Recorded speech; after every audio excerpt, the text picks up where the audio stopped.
പ്രിയമുള്ള കലാസ്നേഹികളെ, 2024 നമ്മളോട് യാത്ര പറയാനും 2025 നമ്മളെ സ്വീകരിക്കാനും തയ്യാറായി നിൽക്കുന്ന ഈ അവസാന ലാപ്പിലൂടെ നമ്മളിങ്ങനെ ഓടിക്കൊണ്ടിരിക്കുമ്പോൾ മലയാള സിനിമ 2024 എങ്ങനെയായിരുന്നു, ഏതൊക്കെ സിനിമകളാണ് ഇഷ്ടപ്പെട്ടത്, ഏതൊക്കെയാണ് അത്ര അങ്ങോട്ട് ഇഷ്ടപ്പെടാതെ പോയത്, നമ്മളെ ഞെട്ടിച്ച പ്രകടനങ്ങൾ, ഞെട്ടിച്ച സംവിധായകർ, ഞെട്ടിച്ച സംഗീത സംവിധായകർ, ഏറ്റവും ഗംഭീരമായി തോന്നിയ പാട്ടുകൾ, ഇങ്ങനെയുള്ള കുറേ കാര്യങ്ങളെക്കുറിച്ച് സംസാരിക്കുന്ന ഒരു വീഡിയോ ചെയ്യണമെന്ന് ആദ്യം വിചാരിച്ചു. പക്ഷേ ആ വീഡിയോ എത്രയെങ്കിലും മണിക്കൂർ കണക്കിന് ഉണ്ടാവാനുള്ള സാധ്യതയുണ്ട്. അതുകൊണ്ട് കുഞ്ഞു കുഞ്ഞു കഷ്ണങ്ങളായിട്ട് ചെയ്യാം. 2024 എന്നെ ഞെട്ടിച്ച സംവിധായകരുടെ ഒരു ലിസ്റ്റ് പറയുക എന്നുള്ളതാണ് ഈ വീഡിയോയിലെ ഉദ്ദേശം എന്ന് പറയുന്നത്. ഇതിൽ ചിലപ്പോൾ നിങ്ങൾ ഉദ്ദേശിക്കുന്ന സംവിധായകരുടെ പേരുണ്ടായിന്ന് വരില്ല. കാരണം ഇത് എന്നെ ഞെട്ടിച്ച സംവിധായകരെ കുറിച്ച് സംസാരിക്കുന്ന ഒരു വീഡിയോ ആണല്ലോ. രണ്ടാമത്തെ ഒരു കാര്യം, കളക്ഷൻ എത്രയായിരുന്നു, എത്ര വലിയ ബഡ്ജറ്റിൽ ഒരുങ്ങിയ സിനിമയാണ് എന്നുള്ളത് ഈ ലിസ്റ്റിന് ഒരു കാരണമാവുന്നില്ല. ഇപ്പോൾ ഉദാഹരണം പറയുകയാണെങ്കിൽ മഞ്ഞുമൽ ബോയ്സ് എന്നെ ഞെട്ടിച്ച സിനിമകളുടെ അല്ലെങ്കിൽ സംവിധായകരുടെ ലിസ്റ്റിൽ ചിദംബരത്തിൻ്റെ പേര് കൊണ്ടുവരാനൊരു കാരണമായിട്ടില്ല. കാരണം ചിദംബരത്തിൻ്റെ ഇപ്പോൾ ജാനേമൻ എന്ന് പറയുന്ന സിനിമ നമ്മൾ മഞ്ഞുമൽ ബോയ്സുമായിട്ട് കമ്പയർ ചെയ്ത് നോക്കുമ്പോൾ വളരെ ചെറിയൊരു സിനിമയായിട്ട് തോന്നും. പക്ഷേ വളരെ ചെറിയ ഒരു സന്ദർഭത്തിൽ നിന്നുകൊണ്ട് എത്രയോ ജനറേഷൻ്റെ പ്രണയം അവതരിപ്പിക്കുന്ന ഒറ്റപ്പെടലിൻ്റെ ഭീകരത, അത് ഏറ്റവും യങ് ആയിട്ടുള്ള ജനറേഷനിലൂടെ ബേസിലിൻ്റെ ക്യാരക്ടറിലൂടെ അത് എസ്റ്റാബ്ലിഷ് ചെയ്ത് അത്രയും ഗംഭീരമായിട്ട് കണക്ട് ചെയ്യുന്ന രീതിയിൽ ഹ്യൂമർ കലർത്തി അവതരിപ്പിച്ച ആ സംവിധായകൻ, അതായത് ഇമോഷണലി അത്രയും ഹുക്ക് ചെയ്യുന്ന ഒരു സാധനത്തിനെ വളരെ രസകരമായി അവതരിപ്പിക്കാൻ പറ്റുന്ന ആ സംവിധായകന് നല്ല ഫണ്ടും അത്യാവശ്യം നല്ല ഒരു ക്രിയേറ്റീവ് ടീമും ഉണ്ടെങ്കിൽ അയാൾ അത്ഭുതം കാണിക്കുമെന്നുള്ളത് അന്നേ മനസ്സിലായിട്ടുള്ളതാണ്. ആൻഡ് മഞ്ഞുമൽ ബോയ്സ് എന്നെ സംബന്ധിച്ച് ഒരു വട്ടം ഞാൻ കണ്ടപ്പോൾ എനിക്ക് ഗംഭീരമായി തോന്നിയൊരു സിനിമയാണ്. പക്ഷേ ഇനിയും കുത്തിയിരുന്ന് കാണാൻ അല്ലെങ്കിൽ ആവർത്തിച്ച് കാണാനുള്ള ഒരു ത്വര എന്നിൽ ഉണ്ടാക്കിയിട്ടില്ല എന്നുള്ളതാണ് വാസ്തവം. ഗോട്ട് ലൈഫ് ചെയ്ത ബ്ലസ്സി ഈ ലിസ്റ്റിൽ വന്നിട്ടില്ല. ബ്ലസ്സി എന്ന് പറയുന്ന സംവിധായകൻ്റെ എന്നെ വേട്ടയാടിയിട്ടുള്ള സിനിമകൾ ഉണ്ടായിട്ടുണ്ട്. പക്ഷേ അവിടെ നിന്ന് ഗോട്ട് ലൈഫിലേക്ക് നോക്കുമ്പോൾ എനിക്ക് കാര്യമായിട്ട് ആടുജീവിതത്തിലേക്ക് നോക്കുമ്പോൾ എനിക്കൊരു ഒരു ഒരു വൻ ഞെട്ടിക്കൽ സംഭവം ഫീൽ ചെയ്തിട്ടില്ല. പ്രത്യേകിച്ച് ആടുജീവിതം എന്ന് പറയുന്ന ഒരു നോവൽ വായിച്ച് ജീവിതത്തെ തന്നെ മാറ്റിമറിക്കുന്ന ഒരു അവസ്ഥയിൽ അതിനെ നോക്കിക്കാണുന്ന ഒരാളായി നിന്നുകൊണ്ട് ഞാൻ ആടുജീവിതം സിനിമ കാണുമ്പോൾ അവിടെ ഒന്നും ഒരു സംഭവമായിട്ട് എനിക്ക് ഫീൽ ചെയ്തിട്ടില്ല എന്നുള്ളത്. പൃഥ്വിരാജിൻ്റെ എഫേർട്ട് അവിടെയുണ്ട്. ആ എഫേർട്ടിന് പുള്ളിയെ നമ്മൾ അംഗീകരിക്കണം. പക്ഷേ അതിനപ്പുറത്തേക്ക് അങ്ങനെ എന്നെ ഞെട്ടിക്കുന്നൊന്നും ഉണ്ടായിട്ടില്ല. മൂന്നാമത്തൊരു കാര്യം, എന്നെ തെറി വിളിച്ച് ഞെട്ടിച്ച സംവിധായകരുടെ പേര് ഞാനിതിൽ ഉൾപ്പെടുത്തുന്നില്ല. സംവിധായകരും പ്രൊഡ്യൂസറുമായിട്ട് ഈ വർഷം തുടങ്ങിയപ്പോൾ തന്നെ ജനുവരി 6 എനിക്ക് ആദ്യത്തെ തെറിവിളിയും ഭീഷണിയും വരുന്നത്. അതിൻ്റെ കേസും പരിപാടിയൊക്കെ ആയിട്ട് പിന്നെ അങ്ങോട്ടുള്ള ഒരു 6 മാസം എന്നെയും ഭയങ്കരമായിട്ട് എഫക്റ്റ് ചെയ്ത, ശരിക്കും ആസ് എ പേഴ്സൺ എന്നെ ഭയങ്കരമായി മാറ്റിമറിച്ച, കുറേ കഷ്ടപ്പെടുത്തിയിട്ടുള്ള ഒരു വർഷം കൂടിയാണ്. പക്ഷേ അതൊക്കെ നമ്മുടെ ജോലിയുടെ ഭാഗമാണ് എന്ന് മനസ്സിലാക്കിക്കൊണ്ട് തന്നെയാണ് വീണ്ടും ഇത് തുടരുന്നത്. ഞാൻ ഈ പറയാൻ പോകുന്ന ലിസ്റ്റ് എന്നെ ഞെട്ടിച്ചൊരു തോത് വെച്ചുകൊണ്ട് സംസാരിക്കില്ല. അതായത് ഇയാളാണ് ഏറ്റവും കൂടുതൽ ഞെട്ടിച്ചത്, ഏറ്റവും ഗംഭീരം ഇയാൾ എന്നുള്ള അർത്ഥത്തിലൊന്നുമല്ല. വിക്കിപീഡിയ എടുത്തിട്ടാണ് ഞാൻ ഈ വർഷം റിലീസായ സിനിമകളുടെ ലിസ്റ്റ് എടുത്ത് നോക്കിയത്. ചില സിനിമയുടെ പേര് കാണുമ്പോൾ ഈ സിനിമ ഞാൻ കണ്ടോ, ഇങ്ങനൊരു സിനിമ ഇറങ്ങിയോ, ഞാൻ തന്നെ എന്നിട്ട് റിവ്യൂ എടുത്ത് നോക്കി. അപ്പോഴൊക്കെയാണ് എനിക്ക് പലതും ഓർമ്മ വരുന്നത്. അതിനു മാത്രം സിനിമകൾ ഇവിടെ ഇറങ്ങിയിട്ടുണ്ട്. ഒന്ന് ഓർത്തെടുക്കാൻ പോലും പറ്റാത്ത അത്രയും ശോകം പടങ്ങളും ഇറങ്ങിയൊരു വർഷമാണ് എന്ന് തന്നെ പറയേണ്ടിയിരിക്കുന്നു. അതിനൊക്കെ മാറ്റി നിർത്തിക്കൊണ്ട് നമ്മളെ ഞെട്ടിച്ചിട്ടുള്ള ആ ഡേറ്റ് അനുസരിച്ച്, വിക്കിപീഡിയയിൽ നമ്മൾ നോക്കുമ്പോൾ ഡേറ്റ് അനുസരിച്ചാണല്ലോ റിലീസ് സിനിമകൾ കാണുക. അങ്ങനെ ഡേറ്റ് അനുസരിച്ചിട്ടുള്ള ഒന്നാമത്തെ ആൾ ആനന്ദ് ഏകർഷയാണ്. ആട്ടം എന്ന സിനിമ. ആ സിനിമ കണ്ടു തീർത്ത കുറേ ആൾക്കാരുടെ മെയിൻ ചോദ്യം എന്ന് പറഞ്ഞാൽ ആരാണ് പ്രതി എന്നുള്ളതാണ്. പക്ഷേ ആരാണ് പ്രതി എന്നതിനേക്കാൾ ഇങ്ങനൊരു പ്രശ്നമുണ്ടാകുമ്പോൾ നമ്മുടെ സമൂഹം അതിനെ എങ്ങനെയാണ് നോക്കിക്കാണുന്നത്? ആണുങ്ങളുടെ ഒരു ലോകത്ത്, ആണുങ്ങളുടെ ചർച്ചകൾക്ക് പ്രാധാന്യം കൂടുതലുള്ള ഒരു ലോകത്ത് ഇങ്ങനൊരു പ്രശ്നം ഒരു പെൺകുട്ടി ഉന്നയിക്കുമ്പോൾ അവളെ എങ്ങനെയാണ് അളക്കുന്നത്, അവൾ എന്തൊക്കെയാണ് നേരിടേണ്ടി വരിക? ഇപ്പോൾ ഈ ഏറ്റവും ലാസ്റ്റ് ഉപ്പും മുളകും സീരിയലുമായിട്ട് ബന്ധപ്പെട്ട് ഒരു വിവാദം ഉണ്ടായിരുന്നു. അതിലത്തെ അഭിനേതാക്കൾ തന്നോട് മോശമായി പെരുമാറി എന്ന് പറഞ്ഞ് ഒരു നടി പരാതി കൊടുത്തത്രേ. അപ്പോൾ ആ നടി ഇന്ന നടിയാണ് എന്ന് പറഞ്ഞ് അതിൻ്റെ ഭാഗമായിട്ടുള്ള ഒരു അഭിനേത്രിയുടെ ഫോട്ടോയും ചിത്രം വെച്ച് കുറേ പോസ്റ്റുകൾ വരുന്നു. അപ്പോൾ ഇവൾ അത്തരക്കാരിയാണോ, ഇവൾ പണ്ടേ ഉടായിപ്പോൾ, ഇതൊക്കെയാണ് കമൻറ്റ് ബോക്സിൽ വരുന്നത്. അങ്ങനെയാണ് നമ്മൾ ഈ സാധനത്തിനെ നോക്കി കാണുന്നത്. ഒരു പെൺകുട്ടി പരാതിയുമായിട്ട് മുന്നോട്ട് വരുമ്പോൾ ആണുങ്ങളുടെ ചർച്ച പോകുന്നത് അങ്ങനെയാണ്. എല്ലാ ആണുങ്ങളും എന്നുള്ള അർത്ഥത്തിലോ അല്ലെങ്കിൽ പരാതി പറയുന്ന എല്ലാവരെയും നമ്മൾ മോശമായി ഡീൽ ചെയ്യുന്നു എന്നൊന്നുമല്ല പറയുന്നത്. പക്ഷേ ബഹുഭൂരിപക്ഷം നേരിടുന്നത് ഇതാണ് എന്നുള്ളൊരു യാഥാർത്ഥ്യം ഈ അവസാനം നടന്ന സംഭവത്തിൽ നമുക്ക് മനസ്സിലാക്കാൻ പറ്റും. അതിനെ ഏറ്റവും ഗംഭീരമായി അവതരിപ്പിച്ചു. അവസാന നിമിഷം വരെ ആ സസ്പെൻസ് നിലനിർത്തി ആ ഒരു ഇമോഷണൽ കണക്ഷൻ എസ്റ്റാബ്ലിഷ് ചെയ്ത് നായകൻ എന്ന് പറയുന്ന നമ്മുടെ മനസ്സിലൊക്കെയുള്ള ഒരു ചിന്തയെ ഇങ്ങനെ ഇടിച്ച് ചതയ്ക്കുന്ന ഒരു പരിപാടി വിനയ് ഫോർട്ടിൻ്റെ ക്യാരക്ടറിലൂടെ കൊണ്ടുവന്ന് വളരെ ഗംഭീരമായി വന്നൊരു സിനിമയാണ്. ആൻഡ് ഇതിൽ അഭിനയിച്ചിട്ടുള്ള ആളുകളൊക്കെയും നാടകത്തിൽ നിന്ന് വന്നിട്ടുള്ള ആളുകളാണ്. അപ്പം നാടകത്തിൻ്റെ ഒരു സ്കെയിലും സിനിമയുടെ ഒരു സ്കെയിലും വളരെ ഡിഫറെൻ്റാണ്.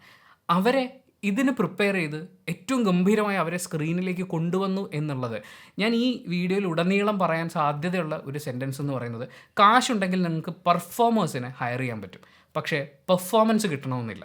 അത് കിട്ടണമെങ്കിൽ ആ പെർഫോമറെ കൊണ്ട് പണിയെടുപ്പിച്ച് അയാളുടെ ഔട്ട്പുട്ട് പുറത്തെടുക്കാൻ പറ്റുന്ന ഒരു ഗംഭീര സംവിധായകൻ ആവശ്യമാണ്. അതിലും കൂടി ഊന്നിക്കൊണ്ടാണ് ഞാൻ ഈ ലിസ്റ്റ് തയ്യാറാക്കിയിട്ടുള്ളത്. കുറേ ബഡ്ജറ്റൊക്കെ ഉണ്ടെങ്കിൽ ഒരു സൂപ്പർ സ്റ്റാറിനെ തന്നെ അഭിനയിപ്പിക്കാൻ പറ്റും. പക്ഷേ അയാളുടെ അഭിനയത്തെ നിങ്ങൾക്ക് വേണമെങ്കിൽ അത് നിങ്ങൾക്ക് എടുക്കാൻ പറ്റണം. അതിന് കഴിവുള്ള എന്നെ ഞെട്ടിച്ച സംവിധായകരിൽ ഒരാളാണ് ആനന്ദ് ഏകർഷി.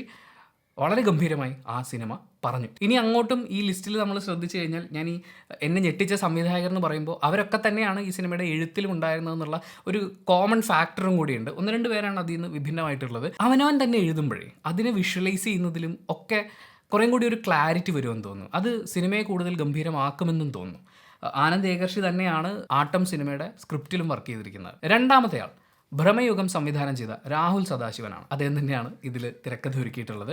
എന്തുകൊണ്ട് ഈ സിനിമ എനിക്ക് ഗംഭീരമായി അനുഭവപ്പെട്ടു എന്ന് ചോദിച്ചു കഴിഞ്ഞാൽ നമ്മുടെ കുറേ പഴയ വിശ്വാസങ്ങളൊക്കെ ഉണ്ട്. ഇപ്പോൾ ചാത്തൻ എന്നൊക്കെ പറയുന്ന പേരും അതുപോലെ ഒരു ഇല്ലം, അവിടുത്തെ ഒരു മന്ത്രവാദ പാരമ്പര്യം എന്നൊക്കെ പറയുന്ന നമ്മുടെ നാടൻ കഥകളിലൊക്കെയുള്ള കുറേ എലമെൻറ്റുകളുണ്ട്.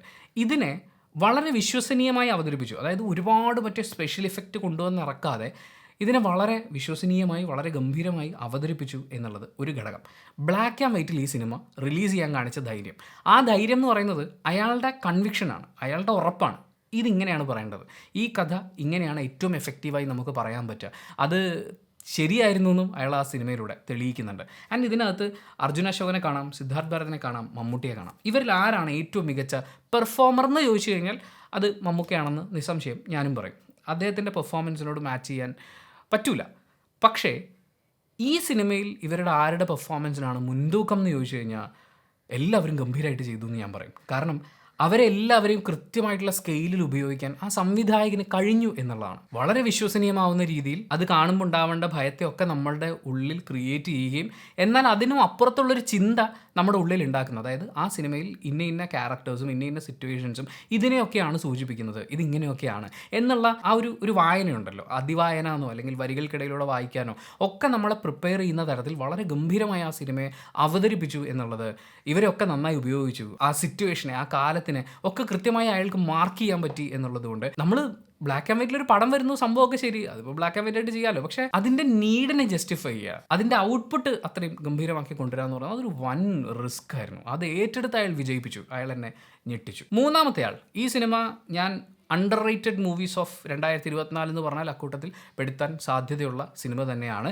ജനനം 1947, പ്രണയം തുടരുന്നു എന്ന് പറയുന്ന സിനിമയാണ്. അഭിജിത്ത് അശോകനാണ് ഈ സിനിമ സംവിധാനം ചെയ്തിരിക്കുന്നത്. അദ്ദേഹം തന്നെയാണ് ഇതിൻ്റെ രചന നിർവഹിച്ചിട്ടുള്ളത്.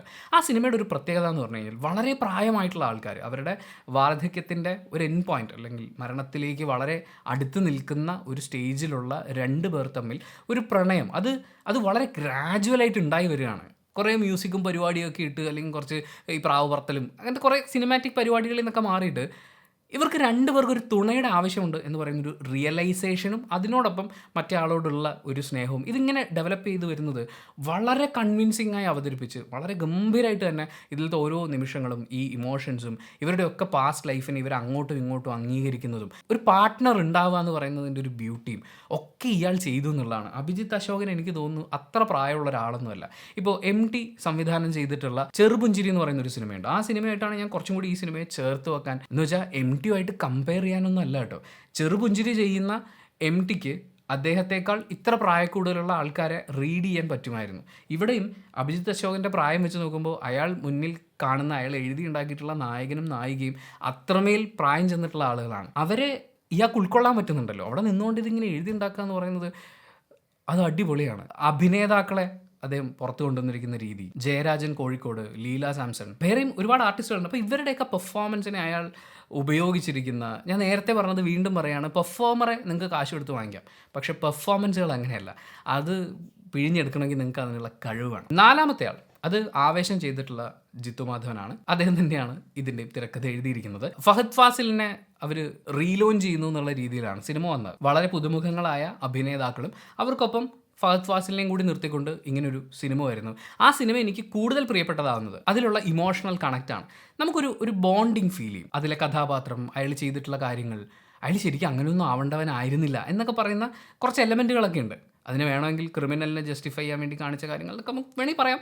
പക്ഷേ ആ ഒരു കണക്ഷൻ പ്രേക്ഷകന് ഫീൽ ചെയ്യിപ്പിക്കുക എന്ന് പറയുന്നത്, അതും ഈ ദേശത്തിൻ്റെ അതിരുകൾക്ക് അപ്പുറത്തേക്ക്, അതായത് കേരളത്തിനപ്പുറത്തേക്ക് ഉള്ള ആളുകളും ഈ സിനിമയെ കൺസീവ് ചെയ്ത രീതി, അവർക്കും റിലേറ്റ് ചെയ്യാൻ പറ്റുന്ന രീതി. കാരണം ഇതിൽ ഫഹദ് ഫാസിലിൻ്റെ ക്യാരക്ടറിനെ അവർക്കൊക്കെ അറിയാം. അതായത് ആ ക്യാരക്ടറിനെ ചുമ്മാ അങ്ങ് എഴുതി ഉണ്ടാക്കി അങ്ങ് പുകച്ചു വിട്ടതൊന്നുമല്ല. അങ്ങനെ ഒരാൾ ഉണ്ടാവും, അല്ലെങ്കിൽ ഉണ്ടാവാനുള്ള സാധ്യതകളൊക്കെ ഉണ്ട്. എന്നാൽ അതിൽ ചിരിക്കൊരു കുറവ് വരുത്തിയിട്ടില്ല, അതിൽ മാസ് എലമെൻറ്റുകൾക്കൊരു കുറവ് വരുത്തിയിട്ടില്ല. സിനിമ ഓൾറെഡി വളരെ ഹൈപ്പിൽ വരുന്ന ഒരു സിനിമയാണ്. ആ ഹൈപ്പിനും മുകളിൽ വന്നിട്ടില്ലെങ്കിൽ വൻ പരാജയമാകുമായിരുന്ന ഒരുപാട് കാര്യങ്ങളുണ്ടായിരുന്നു. പക്ഷേ സിനിമ അത്രമേൽ വലിയൊരു വിജയമായിട്ട് മാറി. ഈ വർഷത്തെ one of the best entertainer എന്ന് ഞാൻ വിശേഷിപ്പിക്കാൻ ഇഷ്ടപ്പെടുന്ന സിനിമയാണ് ആവേശം. അപ്പോൾ അതിൻ്റെ സംവിധായകനാണ് അതിൻ്റെ ക്രെഡിറ്റ്. അടുത്തയാൾ മനു രാധാകൃഷ്ണനാണ്. അദ്ദേഹം സംവിധാനം ചെയ്ത സിനിമ ഗു എന്ന സിനിമയാണ്. വളരെ കുറച്ച് ആളുകളാണ് ആ സിനിമ തിയേറ്ററിൽ കണ്ടിട്ടുണ്ടാവുമെന്ന് എനിക്ക് തോന്നുന്നു. പക്ഷേ എന്നെ സംബന്ധിച്ച് വലിയ പ്രതീക്ഷകളൊന്നും ഇല്ലാതെ പോയിട്ട് ഒരു കൊച്ചു ചിത്രം എന്ന നിലയിൽ വളരെ ചെറിയ ബഡ്ജറ്റിലാണ് അവരത് ചെയ്തതെന്നാണ് ഞാൻ മനസ്സിലാക്കുന്നത്. ആ ബഡ്ജറ്റിൽ നിന്നുകൊണ്ട് ആ സിനിമ കൊടുത്തിരിക്കുന്ന ഔട്ട്പുട്ട് ഗംഭീരമാണ്. അതിൽ ഇപ്പോൾ ഭ്രമയോഗവുമായിട്ട് ചേർത്ത് വെച്ച് പറയാവുന്നൊരു കാര്യം എന്ന് വെച്ചാൽ, നമ്മുടെ നാട്ടിൻപുറത്തൊക്കെയുള്ള കുറേ വിശ്വാസങ്ങളൊക്കെ ഉണ്ടല്ലോ, ചില തറവാടുകളുമായിട്ട് ബന്ധപ്പെട്ടിട്ടുള്ള ചില അന്ധവിശ്വാസങ്ങൾ എന്നൊക്കെ പറയുന്ന കാര്യങ്ങൾ. ഇത്തരം കാര്യങ്ങളെ വളരെ എഫക്റ്റീവായി അവതരിപ്പിച്ചു. അത് കാണുമ്പോൾ നമുക്കുണ്ടാവേണ്ട ഭയം നമ്മളിൽ ഉണ്ടാവുക, അത് കാണുമ്പോൾ നമുക്കുണ്ടാവേണ്ട അത്ഭുതം നമ്മളിൽ ക്രിയേറ്റ് ചെയ്യുക, ഇങ്ങനെയുള്ള കുറേ കാര്യങ്ങളെ വളരെ എഫക്റ്റീവായി അവതരിപ്പിക്കാൻ ആ സംവിധായകന് സാധിച്ചിട്ടുണ്ട്. ആ നാട്, അവിടുത്തെ പ്രകൃതി, ഇതെല്ലാം ഈ പ്രകൃതിയോടൊക്കെ ചേർന്നിട്ടാണ്. പണ്ടത്തെ വിശ്വാസങ്ങളുടെയൊക്കെ പ്രത്യേകത എന്ന് വെച്ചാൽ അതൊക്കെ പ്രകൃതിയുമായിട്ട് ചേർന്നാണ് നിൽക്കുന്നത്. അപ്പോൾ ആ പ്രകൃതിയെയും ആ നാടിനെയും കുട്ടികളെയും ഒക്കെ വളരെ കൃത്യമായി അയാൾക്ക് ബാലൻസ് ചെയ്യാൻ പറ്റുന്നുണ്ട്. പിന്നെ ഇതിനകത്ത് ഒരു ചെയിൻ റിയാക്ഷൻ പോലെയുള്ളൊരു പെർഫോമൻസ് നമുക്ക് കാണാൻ പറ്റും. ഇതിലെ ഒരുവിധപ്പെട്ട അഭിനേത്രിമാരൊക്കെ കണക്റ്റായി വരുന്നൊരു സീനാണ്. അങ്ങനെ ഒരു ചെയിൻ റിയാക്ഷൻ ചെയ്യിപ്പിച്ചെടുക്കുക എന്ന് പറയുന്നത്, ഞാൻ നേരത്തെ പറഞ്ഞത് ഒന്നുകൂടി പറയാണ്, പെർഫോമറെ ആർക്കും കാശ് കൊടുത്ത് വാങ്ങിക്കാം, പക്ഷേ പെർഫോമൻസ് കിട്ടില്ല. അത് കിട്ടണമെങ്കിൽ ഇതിങ്ങനെ ഒരു സംവിധായകൻ വേണം. ആ മികവിന് മനു രാധാകൃഷ്ണൻ ഈ വർഷം എന്നെ ഞെട്ടിച്ച സംവിധായകരുടെ ലിസ്റ്റിലാണ്. അടുത്തയാൾ ക്രിസ്റ്റോ ടോമിയാണ്. ഉള്ളൊഴുക്കാണ് അദ്ദേഹം സംവിധാനം ചെയ്ത സിനിമ. ഉർവശി പാർവതി കോമ്പിനേഷനിൽ അതിഗംഭീരമായ അഭിനയ മുഹൂർത്തങ്ങളൊക്കെ തന്നുകൊണ്ട് കണ്ട ആളുകളെയൊക്കെ ഞെട്ടിച്ച ഒരു സിനിമ അനുഭവമായിരുന്നു. ഈ സംവിധായകൻ എനിക്ക് കൂടുതൽ പ്രിയപ്പെട്ടവനാവുന്നത് ആ പ്രകൃതിയെയും ആ പ്രകൃതിയോട് ചേർന്ന് നിൽക്കുന്ന ഈ രണ്ട് സ്ത്രീകളെയും അവതരിപ്പിക്കുമ്പോൾ ഇതിനെ രണ്ടിനെയും അയാൾ കൊണ്ടുപോയിരിക്കുന്ന രീതിയാണ്. മനസ്സിനകത്ത് ഒരുപാട് ഉള്ളൊഴുക്കുകൾ നടന്നുകൊണ്ടിരിക്കുന്നു, അതുപോലെ തന്നെ ചുറ്റും പ്രകൃതിയും ഒഴുകിക്കൊണ്ടിരിക്കുകയാണ്. അതിൻ്റെ ഉള്ളിൽ ഒരുപാട് ഒഴുക്കുകളുണ്ട്. ആ അടിയിലൂടെ അല്ലെങ്കിൽ ഉള്ളിലൂടെ പോകുന്ന ആ ഒഴുക്കുകളെ കൃത്യമായൊരു പ്ലേസ്മെൻറ്റിൽ വളരെ രസമായി ഒരു കാര്യത്തിന് കൂടുതൽ ഇമ്പോർട്ടൻസ് കൊടുത്തു എന്നൊന്നും പറയാതെ വളരെ സിമ്പിളായിട്ടുള്ളൊരു കഥയാണത്. പക്ഷെ അതിനകത്ത് ഒരുപാട് കാര്യങ്ങൾ, ഒരുപാട് ഇമോഷൻസിനെ, ഒരുപാട് കണക്ഷൻസിനെ ഒക്കെ ബിൽഡ് ചെയ്തുകൊണ്ട് വളരെ ഗംഭീരമായി അയാൾ ആ സിനിമ അവതരിപ്പിച്ചിട്ടുണ്ട്. ഓരോ കഥാപാത്രത്തിൻ്റെയും വൈകാരികമായിട്ടുള്ള അവസ്ഥയെ പ്രേക്ഷകനിലേക്ക് എത്തിക്കാൻ ആ പെർഫോമറെ ഉപയോഗിക്കാൻ സംവിധായകന് സാധിച്ചു. നേരത്തെ പറഞ്ഞ സ്റ്റേറ്റ്മെൻറ്റ് ഒന്നുകൂടി പറയുകയാണ്, പെർഫോമറെ കാശ് കൊടുത്ത് വാങ്ങിക്കാം, പെർഫോമൻസ് എടുക്കുക എന്ന് പറയുന്നത് സംവിധായകൻ്റെ കയ്യിലാണ്. അടുത്ത സംവിധായകൻ അരുൺ ചന്തു. അദ്ദേഹം സംവിധാനം ചെയ്ത് റിലീസായ സിനിമ ഗഗനചാരി എന്ന സിനിമയാണ്. ഒരുപക്ഷെ ഈ വർഷത്തെ മോസ്റ്റ് അണ്ടർ റേറ്റഡ് മൂവീസിൻ്റെ ലിസ്റ്റിൽ പെടുത്താൻ സാധ്യതയുള്ളൊരു സിനിമ. കാരണം തിയേറ്ററിൽ എത്ര വലിയ വിജയമായിരുന്നു എന്നെനിക്കറിയില്ല, പക്ഷേ അത് കുറേ കൂടി പ്രേക്ഷകരെ അർഹിക്കുന്ന സിനിമയാണ്. മലയാളത്തിൽ നിന്ന് ആദ്യമായി ഒരു സൈഫൈ മോക്യുമെൻ്ററി സിനിമ വരുന്നു. അത് വളരെ എഫക്റ്റീവായി അവതരിപ്പിക്കുന്നു. എനിക്കൊന്നും ഒരു കുറഞ്ഞ ബഡ്ജറ്റ് ചെയ്തിട്ടുള്ളൊരു പടമാണ്. ആ കുറഞ്ഞ ബഡ്ജറ്റിൽ നിന്നുകൊണ്ട് വളരെ വിശ്വസനീയമായ രീതിയിൽ വളരെ രസകരമായി ഈ കഥ അവതരിപ്പിക്കുക എന്നുള്ളത്, ഏലിയൻസും അതുപോലുള്ള കുറേ കാര്യങ്ങളൊക്കെ വരുന്നുണ്ട്. പക്ഷേ 2050 എത്തുമ്പോഴും മലയാളി കൈവിടാൻ പോകുന്നില്ലാത്ത ചില ചിന്തകളുണ്ട്. ജാതീയമായ ചിന്തകളാണെങ്കിലും ഈ ജന്മി, അടിയാൻ, ബന്ധം, ഇതൊക്കെ ഇപ്പോഴും കോർപ്പറേറ്റ് ലൈഫിലും ഈ സാധനമൊക്കെ നിലനിൽക്കുന്നുണ്ട്. അപ്പോൾ ഇത് 2050 എങ്ങനെ ആയിരിക്കും എന്ന് പറയുന്ന അതിനെ വളരെ രസകരമായി അവതരിപ്പിക്കാൻ, വളരെ എഫക്റ്റീവായി അവതരിപ്പിക്കാൻ, വിശ്വസനീയമായി അവതരിപ്പിക്കാൻ ഒക്കെ സാധിച്ചു എന്നുള്ളതുകൊണ്ട് അരുൺ ചന്തു എന്ന് പറയുന്ന സംവിധായകൻ എന്നെ ഈ വർഷം ഞെട്ടിച്ച സംവിധായകരുടെ ലിസ്റ്റിലാണ്. ഇനിയും അയാളിൽ നിന്ന് ഗംഭീരമായ സിനിമകൾ വരാനുണ്ടെന്ന് തന്നെയാണ് ഞാൻ പ്രതീക്ഷിക്കുന്നത്. ഇതിനിടയ്ക്ക് ചില ഓണറബിൾ മെൻഷൻസ് എന്നൊക്കെ പറയാവുന്ന, അല്ലെങ്കിൽ വലിയ പ്രതീക്ഷയില്ലാതെ വന്ന് എന്നെ ഞെട്ടിച്ച സിനിമകൾ ഒരുക്കിയ സംവിധായകർ ഉല്ലാസ് ചെമ്പനുണ്ട്. അഞ്ചക്കള്ളക്കോക്കാൻ ഒരു നാടിനോട്, അവിടുത്തെ ജനങ്ങളോട് എത്രത്തോളം ലോക്കലി കണക്റ്റായി ഒരു കഥ അവതരിപ്പിക്കാൻ പറ്റുമെന്ന് ചോദിച്ചു കഴിഞ്ഞാൽ അതിനൊരു എക്സാമ്പിളായിട്ട് അഞ്ചക്കള്ളക്കോക്കാൻ പറയാൻ തോന്നുന്നു. അതിപ്പോൾ മ്യൂസിക് വൈസ് ആണെങ്കിലും പെർഫോമൻസിനെ എടുക്കുന്നതാണെങ്കിലും ഈവൻ ഫൈറ്റ് എങ്ങനെ, എവിടെ വെച്ച്, ഏത് രീതിയിൽ വരണം എന്നൊക്കെയുള്ള കുറേ കാര്യങ്ങളുണ്ടാവുമല്ലോ. അങ്ങനെ എഫക്റ്റീവായി ഒരു കഥ അവതരിപ്പിക്കാൻ സാധിച്ചു എന്നുള്ളത് അതൊന്ന്. അതുപോലെ വാഴ സംവിധാനം ചെയ്ത ആനന്ദ് മേനോൻ ആ ലിസ്റ്റിൽ വരുന്ന ഒരാളാണ്. ജിതിൻ രാജ് പി പല്ലുട്ടി സംവിധാനം ചെയ്ത ആള്, വിനേഷ് വിശ്വനാഥ്, സ്ഥാനാർത്ഥി ശ്രീകുട്ടൻ. ഈ സിനിമകളുടെയൊക്കെ പ്രത്യേകത എന്ന് പറയുന്നത് ഇവരൊക്കെ പറഞ്ഞത് നമുക്കറിയാവുന്ന നമ്മുടെയൊക്കെ ജീവിതത്തിൽ സംഭവിച്ചു പോകുന്ന കാര്യങ്ങളൊക്കെ ചേർത്തിട്ടാണ്. പക്ഷേ അതിന് ഒട്ടും ബോറടി ഇല്ലാതെ വളരെ രസകരമായി അവതരിപ്പിക്കുക. അതിലെ ഇമോഷൻസ് മാക്സിമം, എന്താ പറയുക, നമ്മളെ അതിലേക്ക് അങ്ങ് ഹുക്ക് ചെയ്യിപ്പിക്കുക എന്ന് പറയുന്നൊരു കാര്യമുണ്ടല്ലോ. അത് ഇവരൊക്കെ വളരെ ഗംഭീരമായിട്ട് ചെയ്തിട്ടുണ്ട്. ഞെട്ടിപ്പിക്കൽ എന്ന് പറയുന്ന ആ റേഞ്ചിലേക്ക് എനിക്ക് വിശേഷിപ്പിക്കാനില്ലെങ്കിലും ഇവരൊക്കെയും വലിയ പ്രതീക്ഷകളില്ലാതെ പോയ എന്നിലെ പ്രേക്ഷകനെ തിയേറ്ററിൽ അത്ഭുതപ്പെടുത്തിയിട്ടുള്ളവരാണ്. അടുത്ത സംവിധായകൻ സൂരജ് ടോമാണ്. വിശേഷം എന്ന സിനിമയാണ് അദ്ദേഹം സംവിധാനം ചെയ്തിട്ടുള്ളത് 2024. ഇതിൻ്റെ തിരക്കഥ ഒരുക്കിയിട്ടുള്ളത് ആനന്ദ് മധുസൂദനൻ എന്നയാളാണ്. അദ്ദേഹം തന്നെയാണ് ഈ സിനിമയിൽ ആ പ്രധാന കഥാപാത്രത്തെ അവതരിപ്പിച്ചിരിക്കുന്നത്. ഈ സിനിമ നമ്മൾ വെറുതെ നോക്കുകയാണെങ്കിൽ ഒരു സാധാരണ ഒരു കുടുംബചിത്രം എന്നൊക്കെ പറയുന്ന പോലെ പണ്ടും ഉണ്ടായിട്ടുണ്ടല്ലോ, മറ്റേ സ്ത്രീധനം എന്നൊക്കെ പറയുന്ന പോലത്തെ സിനിമകൾ ഉണ്ടായിട്ടുള്ളത് പോലത്തെ ഒരു സാധാരണ ഒരു ഡ്രാമ നമ്മൾ കാണുന്ന പോലെയാണ്. 2 പേര്, അതിൽ ഒരാൾക്ക് കഷണ്ടിയും അതുമായി ബന്ധപ്പെട്ടിട്ടുള്ള കുറച്ച് പ്രശ്നങ്ങളൊക്കെ പുള്ളിക്കുണ്ട്, ഏജ് ഓവറായി എന്നൊക്കെ പറയുന്ന പോലെ. അതുപോലെ മറ്റൊരു പോലീസുകാരിയുണ്ട്. അപ്പോൾ ഇവരുടെ 2 പേരുടെയും ഒരു കൂടിച്ചേരലും, അവർക്കൊരു കുഞ്ഞുണ്ടാവണമെന്ന് ആഗ്രഹം ഉണ്ടാകുന്നു, കുഞ്ഞിന് വേണ്ടി അവർ കുറേ കഷ്ടപ്പെടുന്നു, അവസാനം അവർക്ക് കുഞ്ഞുണ്ടാകുന്നു. ഇത്രേ ഉള്ളൂ പരിപാടി. പക്ഷേ ഈ സിമ്പിളായിട്ടുള്ള കഥ ഏതൊരു കുടുംബത്തിനും ഒരുമിച്ചിരുന്ന് കാണാവുന്ന പോലെ ഒരു കുടുംബചിത്രമായി വളരെ രസകരമായി അവതരിപ്പിക്കുമ്പോഴും സിനിമ ഒത്തിരി കാര്യങ്ങളെ അഡ്രസ്സ് ചെയ്യുന്നുണ്ട്. അതിനെ വളരെ എഫക്റ്റീവായി, രസകരമായി, എൻഗേജിങ് ആയി അവതരിപ്പിക്കുക എന്ന് പറയുന്നത് അത് ആ സംവിധായകൻ്റെ ഒരു വലിയ മിടുക്ക് തന്നെയാണ്. ശരീരവും അല്ലെങ്കിൽ സൗന്ദര്യവുമായിട്ട് ബന്ധപ്പെട്ടിട്ടുള്ള സമൂഹത്തിൻ്റെ കുറേ കാഴ്ചപ്പാടുകൾ, വിവാഹവുമായി ബന്ധപ്പെട്ട് നിൽക്കുന്ന സമൂഹത്തിൻ്റെ കുറേ പുഴുക്കുത്തുകൾ എന്നൊക്കെ പറയാവുന്നത് പോലത്തെ അങ്ങനത്തെ ആറ്റിറ്റ്യൂഡ്, വിവാഹാനന്തരമുള്ള കാര്യങ്ങൾ, അതിൽ പുറമേ നിന്നുള്ള ആൾക്കാരുടെ ഇടപെടൽ ഒരു സൈഡിൽ, അതിൻ്റെ കൂടെ ഈ സെക്സ് എന്ന് പറയുന്നത് 2 പേർക്കിടയിൽ സംഭവിക്കുന്ന ലൈംഗികമായ കൂടിച്ചേരൽ എന്ന് പറയുന്നത്, അതുമായിട്ട് ബന്ധപ്പെട്ട് അതിൻ്റെ വിദ്യാഭ്യാസം കൃത്യമായി ലഭിച്ചിട്ടില്ലാത്തത് കൊണ്ടൊക്കെയുള്ള കുറേ പ്രശ്നങ്ങളെയൊക്കെ ഒരു റേറ്റഡിലേക്ക് പോകാതെ തന്നെ വളരെ എഫക്റ്റീവായി അവതരിപ്പിക്കാൻ സിനിമയ്ക്ക് സാധിക്കുന്നുണ്ട്. പിന്നെ ഒരു കുഞ്ഞിക്കാല് കാണുക, ഇറ്റ്സ് എ ഗിഫ്റ്റ്. അത് ചുമ്മാ അങ്ങ് പറയല്ല, അതൊരു ഗിഫ്റ്റാണ് എന്ന് സിനിമയിലുടനീളം നമ്മളെ ഫീൽ ചെയ്യിപ്പിച്ച് ആ ഗിഫ്റ്റ് നമുക്ക് തരുന്നത് പോലെ ഒരു സംതൃപ്തി തരുന്ന, എന്നാൽ അതിനൊരു കുടുംബചിത്രമായിട്ട്. സാധാരണ നമ്മൾ ഈ പൊളിറ്റിക്സ് ഒക്കെ പറയുന്ന സിനിമകൾ എന്ന് പറഞ്ഞു വരുമ്പോൾ അത് പൊളിറ്റിക്കൽ പടമാണ് എന്ന് പറഞ്ഞാൽ, അല്ലെങ്കിൽ അത് പ്രകൃതി പടമാണ് എന്ന് പറഞ്ഞ് തള്ളി മാറ്റി വെക്കാനൊക്കെയാണ് കുറേ ആളുകളുടെ ആഗ്രഹങ്ങളൊക്കെ ഉണ്ടാവുക. ചിലത് തള്ളി മാറ്റേണ്ട സിനിമകളൊക്കെ തന്നെയാണ് കേട്ടോ. പൊളിറ്റിക്സ് വെറുതെ കുത്തി നിറച്ച് വരുന്ന സാധനങ്ങൾ ഉണ്ടാവാറുണ്ട്. പക്ഷേ ഈ സിനിമയിലേക്ക് നോക്കുമ്പോൾ ഒത്തിരി കാര്യങ്ങൾ കാണിക്കുന്നുണ്ട്, എന്നാൽ അതേസമയം അത് നമുക്ക് മാറ്റി നിർത്താൻ പറ്റാത്ത രസകരമായി കാണാവുന്ന ഒരു സിനിമയാണ്. അടുത്തയാൾ ദിനജിത്ത് അയ്യത്താൻ. ഒന്നിലധികം തവണ കണ്ടു നോക്കിയ, സിനിമ കഴിഞ്ഞ് ഒരുപാട് നേരം ചിന്തിച്ച കിഷ്കിന്ധാകാന്ഡം എന്ന് പറയുന്ന സിനിമയാണ് 2024 അദ്ദേഹം നമുക്ക് സമ്മാനിച്ചിട്ടുള്ളത്. അതിഗംഭീരമായിട്ടുള്ള, ഒരുപാട് കോംപ്ലിക്കേഷൻസ് ഉണ്ടാവാനിടയുള്ള ഒരു സിനിമയെ വളരെ എഫക്റ്റീവായി, എൻഗേജിങ് ആയി, മികച്ച പ്രകടനങ്ങളെ ഇങ്ങനെ പിഴിഞ്ഞെടുത്തുകൊണ്ട് അയാൾ നമ്മുടെ മുന്നിലേക്ക് ഒരു സിനിമ ഇട്ട് തന്നു. അതാണ് കിഷ്കിന്ധാകാന്ഡം. ഞാൻ ആദ്യം പറഞ്ഞത് ഒന്നുകൂടി പറയുന്നു, പെർഫോമേഴ്സിനെ നിങ്ങൾക്ക് കാശ് കൊടുത്ത് ഹയർ ചെയ്യാം, പക്ഷേ പെർഫോമൻസ് കിട്ടണമെങ്കിൽ നിങ്ങൾക്ക് അത് എടുക്കാൻ അറിഞ്ഞിരിക്കണം. അതിൻ്റെ കുറേ ഉദാഹരണങ്ങൾ ഈ വർഷം സംഭവിച്ചിട്ടുണ്ട് കേട്ടോ. വലിയ താരങ്ങളെയൊക്കെ കൊണ്ടുവന്ന് അഭിനയിപ്പിച്ചു, പക്ഷേ അവരുടെ പെർഫോമൻസിനെ വരെ നമ്മൾ കുറ്റം പറയേണ്ട അവസ്ഥയിലേക്ക് എത്തിയ സിനിമകൾ ഉണ്ടായിട്ടുണ്ട്. ബാഹുൽ രമേശ് എഴുതിയ ആ തിരക്കഥയെ വളരെ ഗംഭീരമായി സ്ക്രീനിലേക്ക് കൊണ്ടുവന്നു. അതിൻ്റെ വിഷ്വൽ, ഓരോ കാര്യങ്ങളും അയാൾ ഒരുക്കിയിട്ടുള്ളത്, അതിൻ്റെ ഫ്ലോ, അതൊരിക്കലും എവിടെയും നമുക്ക് നഷ്ടപ്പെട്ടു പോകാതെ പാസ്റ്റും പ്രസൻറ്റുമായിട്ട് കൂടിക്കുഴഞ്ഞിരിക്കുമ്പോഴും, ഓർമ്മകളും മറവിയും തമ്മിൽ കൂടിക്കുഴഞ്ഞിരിക്കുമ്പോഴും പ്രേക്ഷകൻ എവിടെയും സിനിമയിൽ നിന്ന് വിട്ടുപോകാൻ പറ്റാത്ത അത്രയും ഗംഭീരമായി സിനിമയെ അവതരിപ്പിക്കാൻ ദിനജിത്ത് അയ്യത്താന് സാധിച്ചിട്ടുണ്ട്. സോ ഇത്രയും പേരാണ് ഈ വർഷം ഞാൻ കണ്ട സിനിമകളിൽ, മലയാള സിനിമകളിൽ എന്നെ ഞെട്ടിച്ച സംവിധായകർ എന്നെനിക്ക് ഫീൽ ചെയ്തിട്ടുള്ളത്. ഇതിൽ ചിലപ്പോൾ നിങ്ങൾ ആഡ് ചെയ്യാൻ ആഗ്രഹിക്കുന്ന പേരുകളുണ്ടാവും, ആഡ് ചെയ്യാൻ ആഗ്രഹിക്കുന്ന സിനിമകളുണ്ടാവും. അത് കമൻറ്റ് ബോക്സിൽ രേഖപ്പെടുത്തുക. കമൻറ്റ് ബോക്സിൽ നമുക്ക് ആരോഗ്യകരമായ ചർച്ചകളാവാം. 2025 അതിഗംഭീരമായൊരു വർഷമാവട്ടെ. ഇപ്പം ഞാൻ പറഞ്ഞ 10-12 പേരുകൾക്കപ്പുറത്തേക്ക് ഒരു 10-20 പേരുകളെങ്കിലും സംഭാവന ചെയ്യാൻ പറ്റുന്ന അത്രയും ഗംഭീരമായ സിനിമകൾ സംഭവിക്കട്ടെ എന്ന പ്രതീക്ഷയോടുകൂടി thank you so much for watching this video. Video ഇഷ്ടപ്പെട്ട ലൈക്ക് ചെയ്യുക, കമൻറ്റ് ചെയ്യുക, ഷെയർ ചെയ്യുക, സബ്സ്ക്രൈബ് ചെയ്യുന്ന കാര്യം പരിഗണിക്കുക.